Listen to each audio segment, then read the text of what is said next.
आज अनंतनाग राजौरी लोकसभा नशिस्त के returning officer व ज़िला तरक्याती कमिश्नर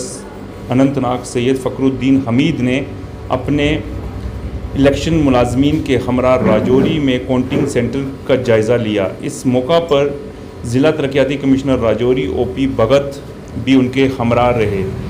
आपको बता दें कि अनंतनाग राजौरी लोकसभा नशिस्त पर दो मुख्तलिफ मकामात पर काउंटिंग सेंटर बनाए गए हैं, जिनमें एक सेंटर अनंतनाग जहां जैनपुरा ज़िला कुलगाम और ज़िला अनंतनाग के वोट्स की गिनती होगी, तो दूसरा काउंटिंग सेंटर राजौरी में बनाया गया है जहां ज़िला पुंछ व राजौरी के वोट्स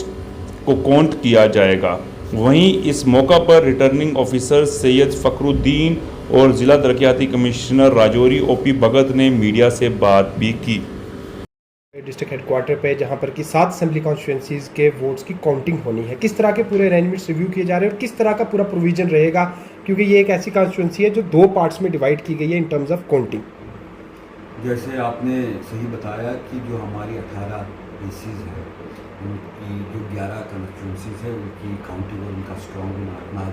हेडक्वार्टर पे है, और बाकी डिस्टेंस या बाकी चीज़ों के मद्देनज़र रखते हुए, लॉजिस्टिक्स और टेरेन के मद्देनज़र रखते हुए बाकी 7 की,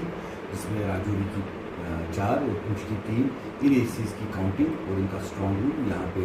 राजौरी में रखा गया है। तो आपको पता है कि जब काउंटिंग के डे पे जो डेटा शेयरिंग के लिए एक अरेंजमेंट रखना है, उसकी कोऑर्डिनेशन कमेटी के लिए आज हम यहाँ पे आए थे, जिसमें मेरी पूरी टीम, खासकर जो टेक्निकल टीम है और DC राजौरी साहब की जो टीम यहाँ पे है, हमने आपस में देखा कि कैसे हम इंश्योर करें कि जो सीमलेस डेटा शेयरिंग हो, ताकि रियल टाइम में हमें कोई लैग ना रहे, जिसमें आपको पता है एमक्यू पे भी जो काउंटिंग रिजल्ट्स आते हैं। लेकिन इसके साथ साथ एक बैकअप प्लान भी हमने रखा है कि इनकेस कोई टेक्निकल ग्लिच आता है एमक्यू में, तो सब अरेंजमेंट्स के लिए और सब लॉजिस्टिक्स के लिए और कोऑर्डिनेशन के लिए आज यहाँ पे हम आए थे। इसके साथ साथ आपको पता है कि काफ़ी देर तक एक कैंपेन चली बिकॉज ऑफ जो डेफरमेंट हुआ टोल का, उसकी वजह से हमारी एक्सटेंडेड कैंपेनिंग रही। तो उसके रिलेटेड आज हम यहाँ पे जो उसका एक आपस में एक बेस्ट एक्सपीरियंस शेयरिंग के मॉडल से आप बोल सकते हैं कि आपस में हमने क्या सीखा, कैसे आने वाले समय में उसको कैसे वो बेहतर कर सकते हैं।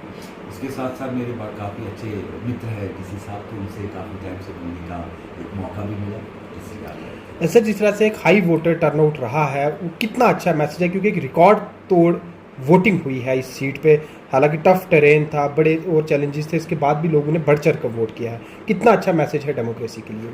मुझे लगता है कि इसमें election commission of India honourable ECR CO office, पूरे जितने भी ये 5 ज़िले हैं, इनकी पूरा अमला और ख़ासकर जो यहाँ के वोटर्स पूरी कॉन्स्टिट्यूंसी के,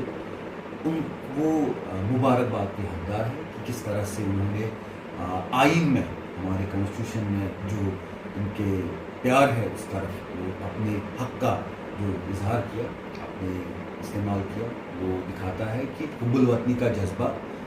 इस पूरे खित्ते के आवाम में कितना गहरा है। मैं बार बार बोलता हूँ कि वोट डालना एक ऐसी, हमारे जैसे कॉन्स्टिट्यूशन में, हमारे आइन में, हमारे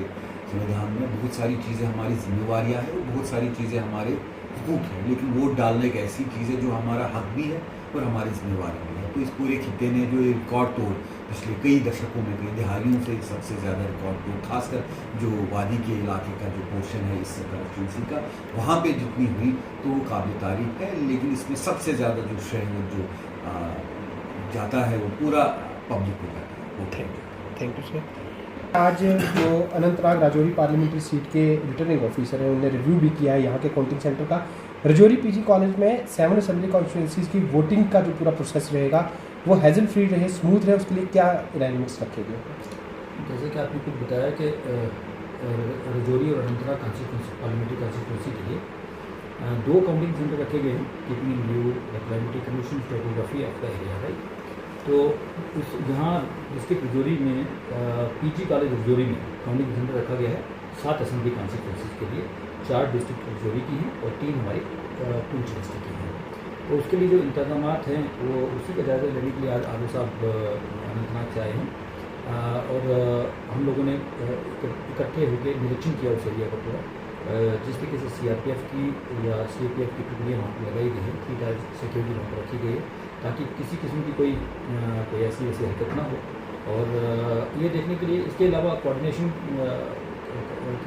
हमारे बीच में जो हमारे एम्प्लॉइज़ हैं, AROs हैं, उनके साथ भी एक मीटिंग थी, कोऑर्डिनेशन मीटिंग समझ लीजिए आप। कि काउंटिंग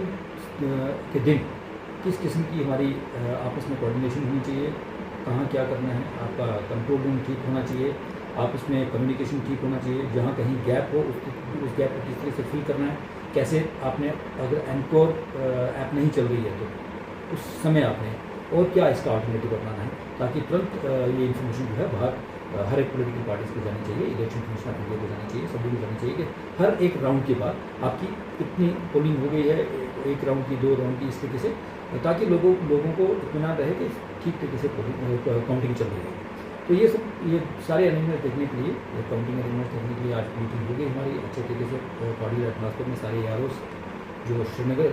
से भी, अनंतनाग से भी जो टीम आई थी, और हमारे AROs, उनके आपस में कोऑर्डिनेशन की मीटिंग हो चुकी है, और हमने सारे इंतजाम जो है वो भी रिव्यू कर लिए हैं। उम्मीद करते हैं काउंटिंग वाले दिन कोई दिक्कत नहीं होगी और हैसल फ्री सारी चीज़ें चलेंगी।